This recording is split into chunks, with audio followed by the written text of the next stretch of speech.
ቋንቋ كمأتون عالم ቋንቋ ናብ ካልኦት ሰባትን ንትምህርትን መገዲ ይኸፍትዩ ንቋንቋ ብንእስነትካ ኣብ ውሽጢ ስድራቤት ኢኻ ትመሃር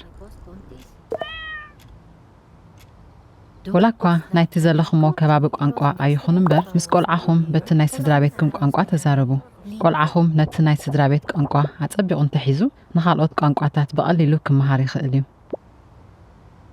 ይኹን እምበር ነቲ ናይ ከባቢኹም ቋንቋ ክመሃር ከም ዝኽእል ግበሩ ንኣብነት ኣብ ናይ ፀወታ ጉጅለ መውዓሊ ቆልዖ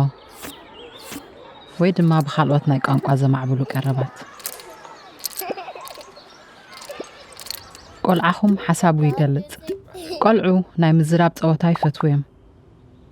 እሶም ድምፅን ቃናን ይፍትኑ እዮም ከምኡ ድማ መስሓቅ ቃላት ይፈጥሩ ሓደ እዋናት ውን ንስኹም ከም መጠን ወለዲ እንታይ ዓይነት ግብረ መልሲ ከም ተርእዩ ክርእዩ ደልዮም እሶም ሕማቅ ኣዘራርባ ይጥቀሙ እዮም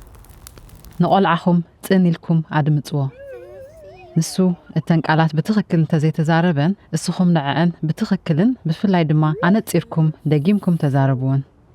እቲ ቆልዓ ወላኳ ብጣዕሚ ንእሽተይ እንተኾነ ውን ምስ ቆልዓኹም ብዙሕ ተዛረቡ ምስኡ ብዛዕባ ዕለታዊ ነገራት ኣዕልሉ ንኣብነት ኣብ ግዜ መግቢ ምስራሕ ኣብ መጻወቲ ቦታ ኣብ ኣውቶቡስ ወይ ክትዕድጉ ከለኹም እቲ ቆልዓ ንዝገበሮ ነገራት ተገዳስነት ኣርእዩ ነቲ እሱ ዝዕዘቦ ዘሎ ነገራት ርእይቶኹም ግለጽሉ ቆልዓኹም የድምጽ